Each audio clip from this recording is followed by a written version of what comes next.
Hi, you're watching Killer Bites, a show where we combine insane true crime cases with tasty recipes. Yep, crime and food.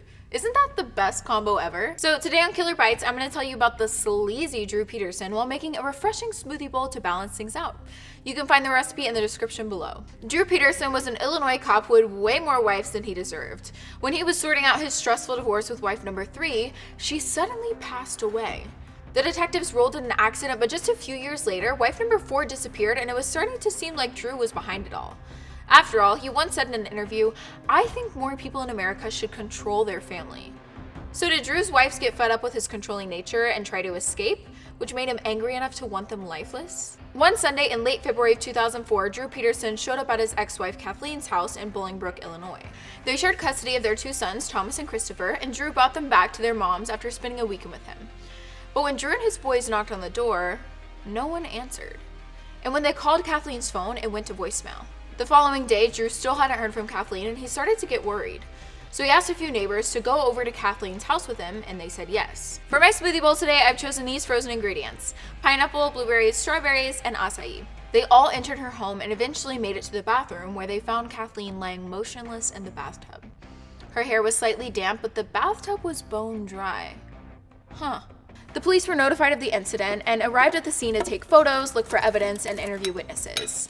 They suspected foul play right off the bat, but they didn't really find any evidence at the crime scene to back that theory up. In Kathleen's autopsy, the coroner reported several bruises scattered along her body, as well as scrapes on her back that seemed to have gotten there about an hour before she passed away. There was a huge scalp-splitting wound on the back of Kathleen's head that was about an inch deep. But somehow, after making all those notes about the horrific wounds on Kathleen's body, the coroner concluded it was an accident and that Kathleen must have fallen, hit her head, and drowned in the bathtub. Now, I might buy that if Kathleen was elderly and if the bathtub was full of water, but she was only 40 and the tub was bone dry. Well, Kathleen's demise was officially labeled an accident, and just like that, the case was closed. Kathleen's relatives didn't believe the ruling, and they suspected Kathleen's ex-husband, Drew Peterson, was responsible. Now, Kathleen and Drew were still dealing with divorce drama, and they were supposed to go to a hearing about it in April. So, Drew is already starting to seem sketchy. He's Kathleen's ex-husband, they had some unresolved divorce issues, and he was a cop who I'm sure had some buddies in the force that were looking out for him. But Drew had an alibi for the time frame Kathleen was believed to have passed away. He was with his new wife, Stacey Peterson, who was 30 years younger than him. Now, Stacey wasn't Drew's second wife, and she wasn't his third. She was his 4th wife. Drew had quite an extensive relationship history, and all of his previous wives filed for divorce because they found out Drew had been cheating on them. Most of the time, the mistress became the new wife. That was the case for Kathleen and Stacey. So it was kind of like this weird cycle, because Kathleen was the reason his second wife filed for divorce, and then she turned around and filed for divorce after finding out about Stacey. Kathleen requested the divorce in October of 2001, but things were a bit tricky because they had 2 kids and all sorts of money and property stuff to sort out. Over the next 2 years, the police were called to Drew's house somewhere around 18 times for domestic disturbances. Kathleen filed several police reports against Drew, who threatened her and beat her, but before she could get help, it was too late. Later, it was revealed that Drew talked a lot about snuffing Kathleen and making it look like an accident. But the detectives were all like, "Gee, it looks like Kathleen had an accident in the tub." Anyway, for Drew, the past was in the past. He had his new lady, Stacy, to fill up his time. Despite the 3-decade age difference and the several previous marriages, Drew and Stacy went full force into their relationship and had 2 children, Anthony and Lacey. But this time, Drew's relationship didn't end with a divorce. It ended with Stacy's disappearance. So on October 27, 2007, Stacy met with her pastor at a Starbucks. She admitted to him that Drew forced her to tell the police a statement that wasn't true. She said that when the investigation of Kathleen's case was underway, Drew coached her through a monologue to recite to the police, which gave him an alibi. After finally coming clean about it to her pastor, Stacy said, "I live with a murderer." The day after Stacy's Starbucks confession, she made plans to go over to her sister Cassandra's house to help do some painting, but she never showed up. As the hours passed and Cassandra still hadn't heard from Stacy, she got extremely nervous. The following morning, Cassandra reported her sister as missing. One of the first people police talked to was Drew, of course. He claimed Stacy called him on the night of the 28th, saying she was leaving him for another man. In an interview on the Today Show, he literally said, "I'm not trying to be funny here, but Stacey Peterson would ask me for a divorce on a regular basis, and it was based on her menstrual cycle." Now I'm going to add the toppings. The toppings I chose today include bananas, pecans, mulberries, coconut flakes, granola bar pieces, dried strawberries, and a peanut butter blend. Some of Stacy's friends mentioned Stacy was planning to leave Drew, but it wasn't because of another man. It was because she was so fearful of Drew. He was manipulative, aggressive, and super controlling. Stacy felt trapped in the relationship and was desperate to find a way out. So I feel like there could be two things going on here. One, Drew's aggression got out of hand when he found out Stacy wanted to leave him and he did the unthinkable. Or two, maybe the only way Stacy felt safe getting out of the relationship was by running away without telling anyone. Although I feel like her family was right about Stacy leaving her kids. She didn't seem like the type of person to do that. Oh, also, Stacy apparently told two people that Drew confessed to executing his previous wife, Kathleen. So he definitely seems capable of doing the same thing to her. When the search for Stacy began, friends and family made it clear that Stacy would never leave her kids, especially given her fears about Drew. About a day into the investigation, Drew's stepbrother Thomas attempted to take his own life. Thankfully, he didn't go through with it, but he did go to the police with some concerning information. He said he helped Drew carry a blue plastic barrel from his home to his SUV. Drew's buddy Rick also came forward to the police. He said he and Drew bought 3 blue plastic barrels from a cable company that they used to work at and showed them pictures. And just to lock this theory in, some neighbors said they saw a guy carrying a 55-gallon barrel out of Drew's house right around the time Stacy disappeared. So the next question is, where did that barrel go? The detectives have never found that out, but Cassandra claims to know exactly where Stacy was disposed of. We'll get to that a little later though. When Stacy's disappearance was still extremely fresh, Drew went back to life as usual. He didn't really seem that sad or concerned and was even cracking jokes about the situation in interviews.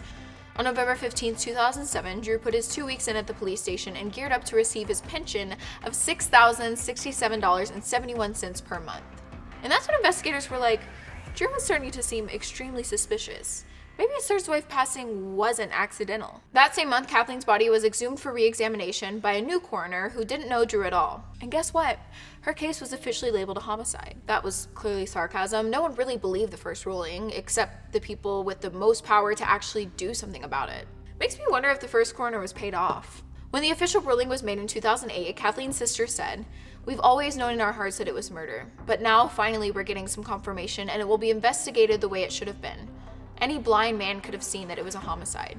So even though Stacy's body still hadn't been discovered, prosecutors felt confident taking Drew to court for the execution of his previous wife, Kathleen. Aside from the new autopsy findings and numerous statements about Drew's manipulative and aggressive tendencies, prosecutors also had Stacy's pastor's statement about Drew forcing her to be his alibi for Kathleen's crime. But the whole case relied primarily on hearsay statements, most of which came from people who knew Stacy. While these people seemed super honest and trustworthy, the judge reluctantly decided that several of the secondhand statements weren't reliable enough to present to a jury. The Illinois state legislature actually passed a new law named Drew's Law, which allowed prosecuting attorneys to use hearsay statements under certain conditions. Through a back and forth between the prosecutors and the court, 6 of the 14 statements were eventually approved to be used in court. In 2009, Drew was indicted for slaying Kathleen. Due to all of these disagreements and details the court had to sort out, it took a while to see any movement in his trial. But in August of 2012, when some guy named Jeff took the stand and outright said Drew offered him $25,000 to hire someone to snuff Kathleen, it seemed like the womanizer might finally be punished for one of his many wrongdoings. On the glorious day of September 6, 2012, the jury came to the consensus that Drew was guilty.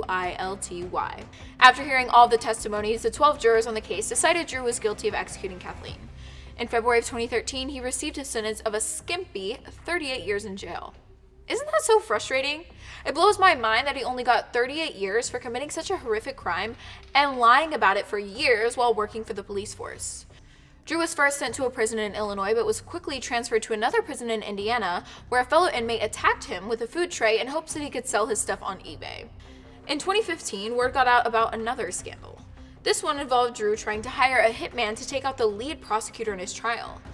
An inmate agreed to wear a wire and got Drew to spill all the tea about the plan, and in 2016 was found guilty of trying to execute him.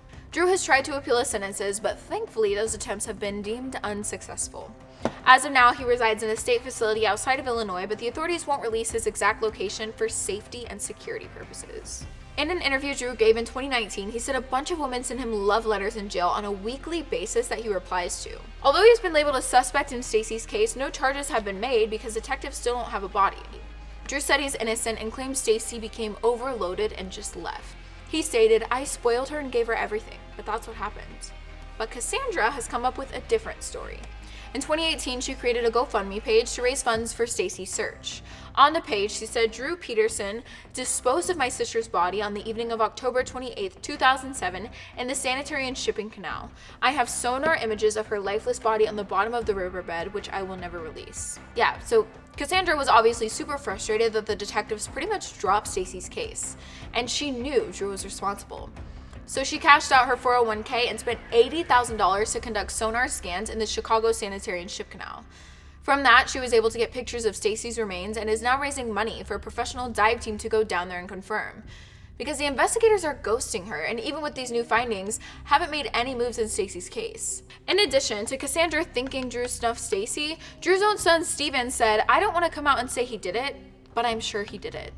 And Drew's most recent lover did an extensive interview on a Lifetime series where she talked all about how she knew Drew was guilty. So before he went to trial, Drew found himself a new woman who, shocker, was 30 years younger than him. In 2008, Drew was out at a bar when he met a young woman named Christina Rains and felt an instant connection. That night, Drew said he knew he met his fifth wife. Later, the two realized they actually had met before, but Christina was like 15 years old, so it was more like love at second sight, or how I see it, love it when it's legal sight. Anyway, the two got engaged that December, which is right around the time Christina moved in with Drew. Being the generous, loving man Drew was not, he started giving Christina all of this nice jewelry that belonged to his previous wives. But Christina started to experience Drew's controlling nature, and after her dad gave her an ultimatum, she moved out. Christina later said the engagement was just a publicity stunt orchestrated by Drew. She 100% believes Drew was responsible for both Kathleen and Stacy's cases, and claimed to know that Stacy was slain by strangulation. In the Lifetime series, Christina talked about this one time Drew showed her how to snap someone's neck in just a few seconds. When Christina's statements came out in the show, Drew's attorney called her an opportunist who apparently believes that each decade she should get her 15 minutes of fame. He said there's not a ring of truth to anything she says about Stacy. Well, those are all the updates on Drew's case as of now. I hope he's found guilty for Stacy's case soon and given an even longer sentence. Well, I'm gonna cool myself off with this smoothie bowl, so I'll see you next time. Here's to crushing the patriarchy.